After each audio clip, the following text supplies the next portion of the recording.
Magandang araw mga lods. Dahil malakas po ang ulan,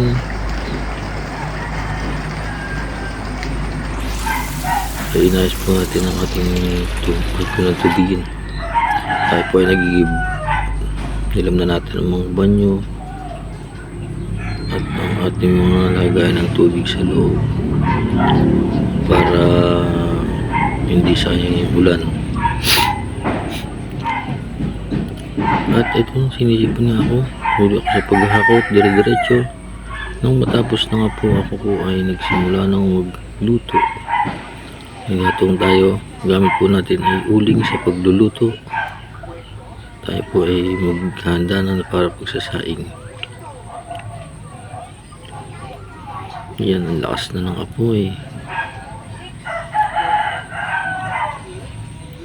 Uling lang po yan mga idol. Tayo po ay magsasaing.